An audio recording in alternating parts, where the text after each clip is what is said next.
This is level 2 of the CFA program and topic 1, ethical and professional standards, and the reading on guidance for standards 1 through 7.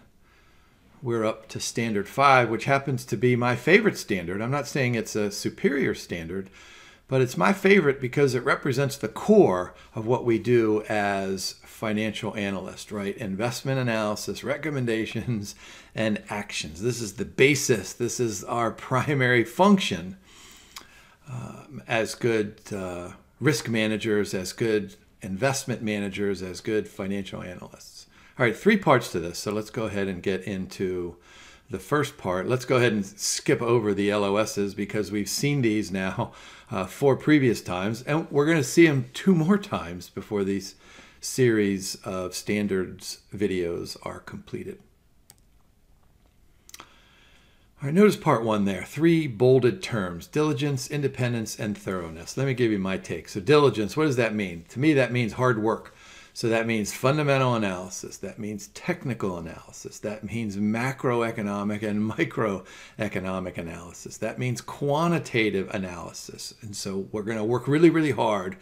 And now remember, back in level 1, this is the way I view level 1. Level 1 has lots and lots of breadth. So diligence means, all right, let's try to figure out every slice in that breadth, and let's work really hard to understand that. Independence, of course, means that we're going to arrive at any conclusions and any recommendations that we make independently. I always think of a classic example of an analyst whose husband or wife works for a publicly held company. So you might be tempted to say, oh, my husband or wife works for this company. It's a great company. Let me go ahead and make an investment recommendation. Buy. But independence means that when you do all of your hard work, right, fundamental analysis, all that stuff, under diligence, when you do all that, if you find that his or her company is really a great company, then you can say with a sense of pride and a sense of independence, hey, you know, I'm pretty smart. I separated my relationship, and here, this is what I think about it. But here's where independence really is critical. If you find that your husband and wife's or wife's company stinks, then you have to say, boy, honey, your company stinks. I'm making a sell recommendation. Boy, that sounds like independence to me. And thoroughness means, and you might think thoroughness is related to diligence, and probably is, at least to some aspect, but I think thoroughness represents the extra layer. So we do all this hard work, and we figure all this stuff out, and we say, all right, what happens if some of my input variables change, right? Let's call this a sensitivity analysis. We change one variable and see what the output is. So remember, we're doing all this breadth here. Thoroughness means, to me, it means, you know, let's go the extra mile and say something like, all right, what happens if we have COVID-22? You know, go back to 2018. Boy, how many analysts were thinking, all right, let's factor a virus into our analysis. But I assure you that analysts are doing this today. All right, so exercise diligence, independence, and thoroughness. So there's really, really potentially great questions in there in which an analyst fails in 1 or 2 or all 3 of those. Look at our second point there. Do I have to repeat this? There's one of my favorite words: reasonable and adequate basis. And so you need to support any kind of recommendation or action with some type of reasonable and adequate basis. And so here's my quick example. You know, let's suppose that we are evaluating a company and we come out with all this stuff, and you know, we use a model, maybe some kind of an econometric model, and we say, okay, buy. We think this is super undervalued. And then someone says, hey Jim, can you tell us what your input variables are? And I say something like, oh, you know what I did? I went and I evaluated left-handed and right-handed foul shooters in the NBA for the last 100 years. I put all that stuff into this model, and lo and behold, it told me to buy this company. Well, that's not a reasonable and adequate basis. So let's go back to the diligence. What did I say? Fundamental analysis, macroeconomic analysis, all that stuff. So the model And the support has to be rooted in, primary economics, primary finance, primary risk management principles. All right, how about some guidance here? Members and candidates must make reasonable efforts to cover all relevant issues. I love this bullet point because I constantly tell my students, look, your boss is someday going to give you a problem and say, here, I have this problem, fix it. And so you're going to have to sift through all of this relevant information and irrelevant information.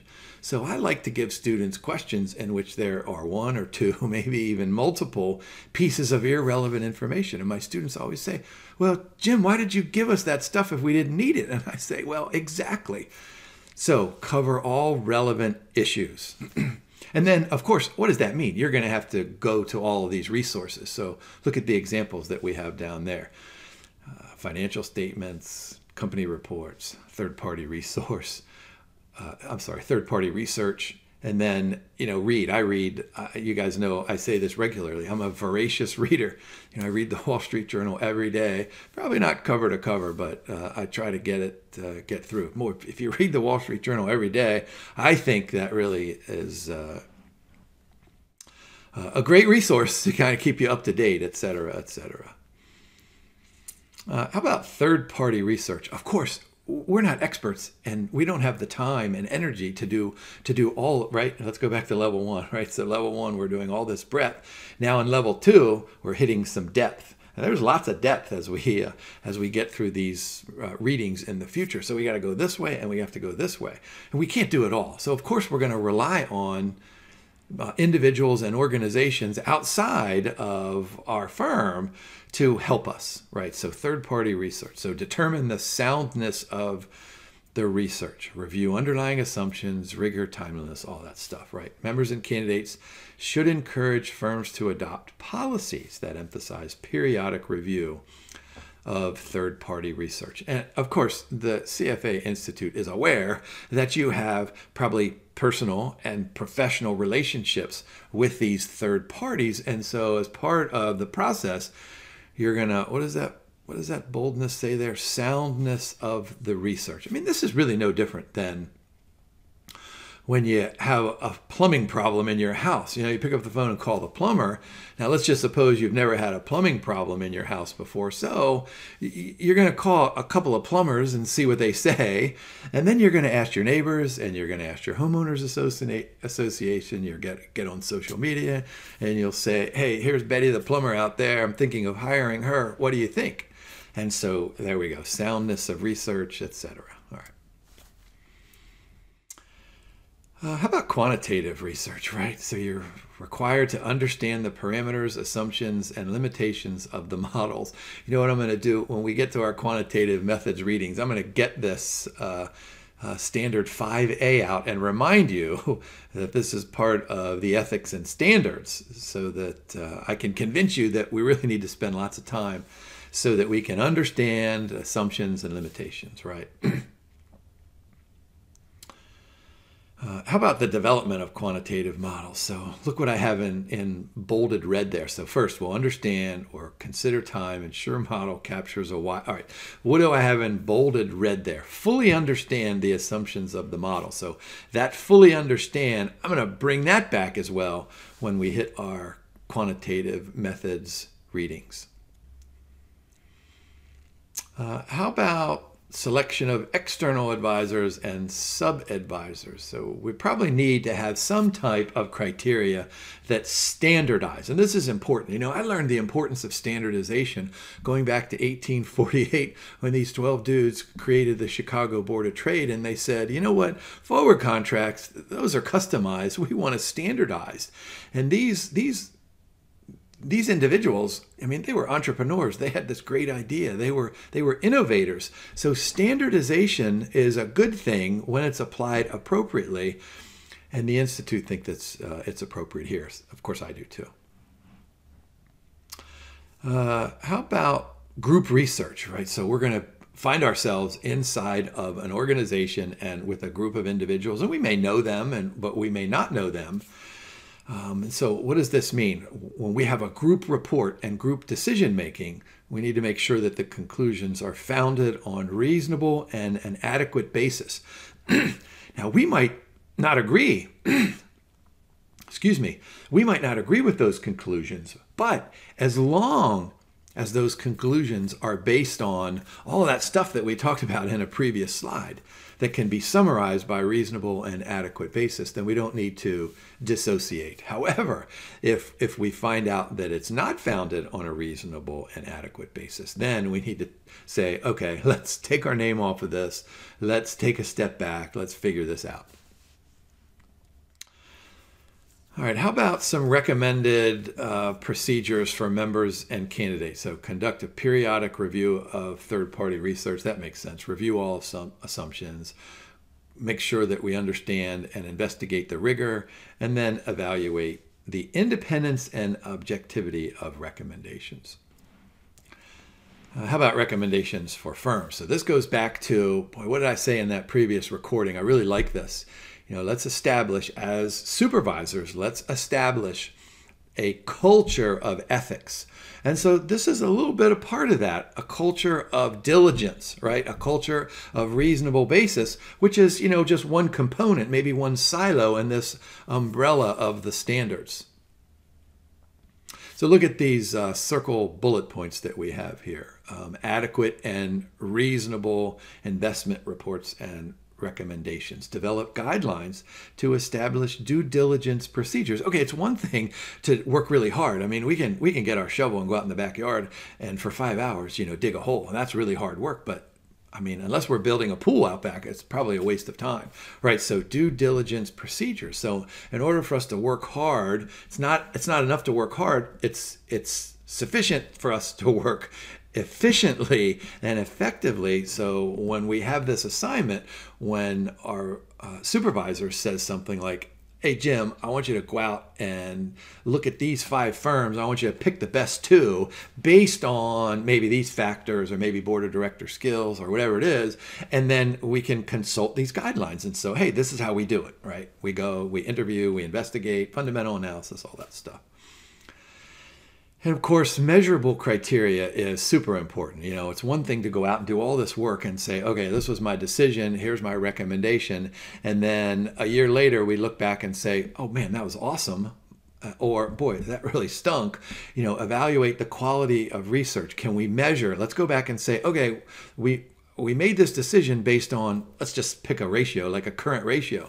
And okay, so that's measurable, right? We can look at trend analysis, we can look at competitive analysis, we can do all that stuff with the current ratio, but we need some measurable criteria. Of course, minimum levels of scenario testing. So this is similar to what I was saying earlier about sensitivity analysis. Measurable criteria as well for external research, standardized set of criteria. All right, I like that stuff. All right, so let's go ahead and look at a final example here. So we have Philip relies heavily on external research. So that's okay, right? Of course, that's okay. He subscribes to a service from a reputable boutique research firm. All right, so whatever that means, reputable. All right, sounds like it has some kind of a reputation. And then look at the next sentence. It has recently been awarded a prize for its stellar research. Oh boy, so that sounds like a great deal, right? Reputable, it wins a prize. Oh, well, so what does Philip do? He's confident in the rigor and does not perform any independent due diligence to determine the quality because Philip is relying on whoever awarded this prize. Now, here's the thing. I mean, this prize could be awarded by me, right? I could have said, hey, I'm Jim. I know nothing about durable goods, but I like the name of this company, and so I'm going to give them Jim's prize. All right, so what's happening here? What's this question? What's the violation? So of course, Philip is permitted to use external research, right? Provided that he just says, hey, you know what? I used Jim's stuff over there. That's fine. But he failed to perform due diligence on that external research, relying on. Let me go back really quick. Relying on whoever awarded this prize.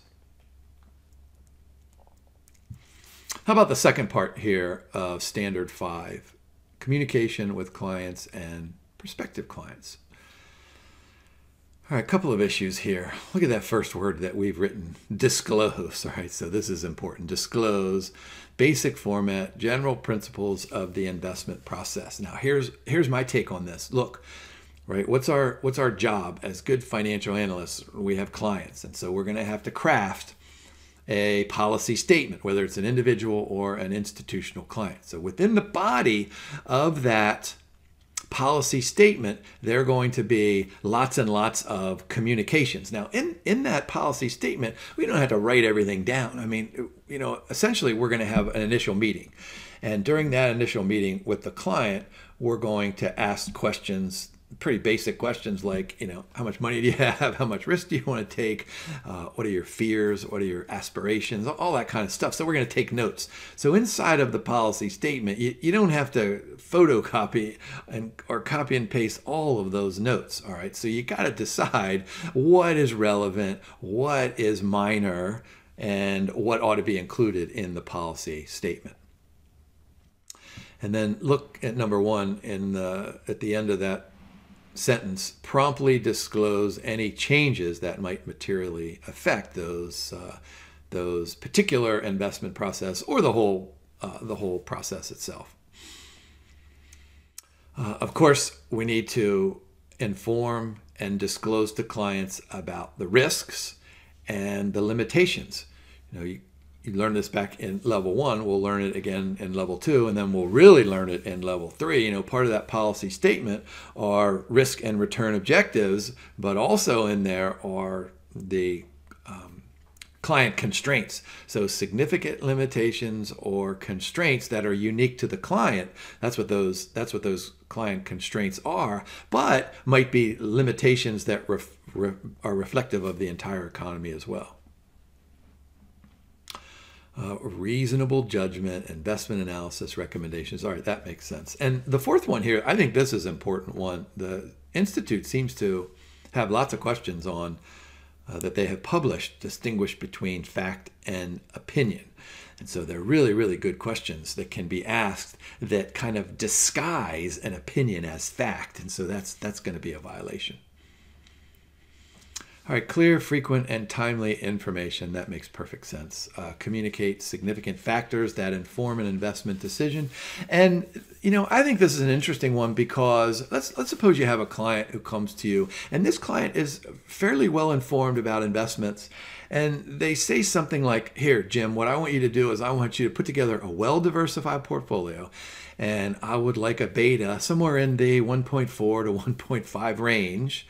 And I'm willing to tolerate this kind of a standard deviation. Maybe it's 16% to 20%, whatever it is. However, I'm particularly concerned about inflation.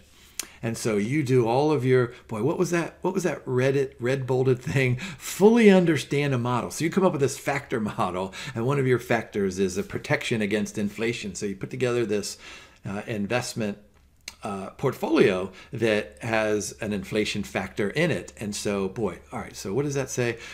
Communicate the significant factors that inform an investment recommendation. So, of course, you're going to inform the client that, hey, this is how I did it. You don't need to go into all the details. I mean, maybe use time series, maybe use CPI, maybe use PPI, maybe use your own proprietary inflation metrics. You don't have to get into that level of detail, but you need to inform significant factors. And then look at that third bullet point, distinguish between opinions and facts. That makes sense. Clients should understand the basic characteristics of any investment asset or product. And so this goes back to the policy statement where you put together the portfolio. We call this portfolio construction. And so you have these asset classes. And so most investors know there's cash, and then there's fixed income, and then there's equity. And so inside of that policy statement, you can do some things like this. Describe how the firm conducts its process, right? Disclose risks and limitations, any changes, and then reliance on any external advisors. Look at the diamond point there under different forms of communication. So all types of client communication are covered by this standard. And of course, communication tools are way different now than when I went through this process. 16 or 18 years ago. And I'm guessing that in 16 or 18 years from now, the tools will be different. I always think back to one of my favorite shows when I was a kid. Are any of you old enough to remember I Dream of Jeannie? So Jeannie she would blink her eyes and something would happen. And so I think, okay, someday we're going to blink our eyes and that's going to be the form of communication. So whatever that future form of communication is, it's going to be covered by this standard. All right, look at the second diamond point. Yeah, we talked about fair dissemination of information. We did that in a previous standard, so it applies here as well. Of course, we should make our clients aware that, hey, pick up the phone or send us a text or blink, right? Blink to us. If you want information on the beta or the inflation factor or whatever it is, just let me know. And I'm happy to help. Identifying risk and limitations. This is one of my favorite ones because, boy, I've said this to you guys back in level 1. I don't think I've said this in any of the level 2 videos. So let me start it here. Look, what's our goal? As good financial managers, we have to identify the risks, we have to quantify the risks, and then we have to manage the risks. All right. So it's our responsibility to communicate this process to the clients. Highlight the risks and limitations, adequately disclose market risk, describe limitations. Okay, that sounds perfect. And then there's a whole section here on facts, opinions, and models. So separate opinions from facts. Tell me about the limitations and assumptions of any financial models. And then communicate the output of these quantitative models. Recommended procedures, maintain records. So this is good, best practice for anybody, not just us in the investments industry. Make readily available reference material, of course. All right, here we have Emmanuel, works as an oil and gas analyst, working on a report that attempts to assess crude oil production of a particular corporation. His assessment will form part of his updated investment recommendation. All right, so this company tapped a significant oil reserve.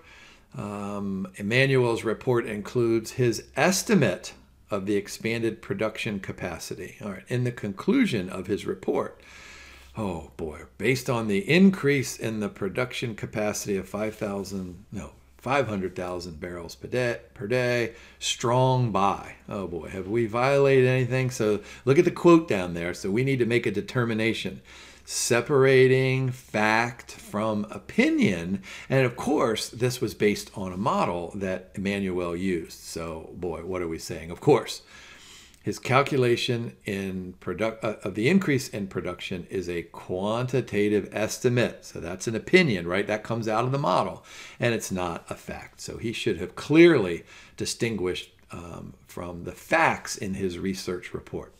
He probably also should have, here, let me go back here. What does it say?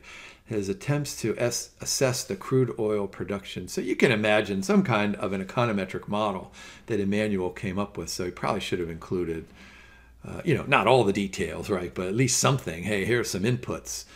If you go back to relevant versus irrelevant input data, one of the relevant pieces of information is probably some geologist estimate of, okay, is there oil down there? Yes or no? You can make that a dummy variable. But number of clouds in the sky or number of rocks on the surface, those are probably irrelevant pieces of information. How about the final part C here? Record retention, right? Maintain appropriate records to support all their stuff. So here we are. We make this recommendation. I want to buy this particular company, even though my husband or wife works there, right? But here's all of my research. And here, I'm happy to show it to you because any reasonable financial analyst who would look at this particular pieces of information and research that I have ought to come up with similar, if not identical, conclusions. So what do the guidance look like, right? Personal notes, third-party research, press releases, email correspondence. And note that it doesn't matter whether you have it in hard copy or if you took a picture of the hard copy and stored it on your phone. Now, of course, there are all different ways to communicate, and there are all different ways to retain records. And so blogs and texts and emails, those are not exempt, right? So we need to make sure we keep track of all of the supporting documents. Records are a property of the firm. Now, of course, we've collected all of the supporting documentation, so we have access to it, so we can use it. But we need to make sure that if we use it for something else, that we need to get permission. Notice the CFA Institute recommends maintaining records for at least 7 years. My wife scratches her head. I have all of our 1040s going back to the first year of our marriage, 1990. She looks at me and says, "What are you doing?" I wish I could say to her, "Oh, CFA Institute requires me to keep my records for 50 years." All right, so here we have Scott, head of quantitative research. Over the 6 years, there's the 6 versus the 7. He has contributed and developed the firm's quantitatively driven investment strategies. All right, diligently, there's a great word, documented the assumption and reasoning. All right, he's tendered his resignation, plans to start a consulting firm. With the permission of his employer, he copies the records he has previously worked on. All right, has he violated this? Oh boy, because he received permission, there's no violation. So look at the second arrow point down there. He would have, if he had not received this permission, he would be allowed to recreate that supporting documentation. But that has to be recreated through, and look, we have this in bold down there, through publicly available information only.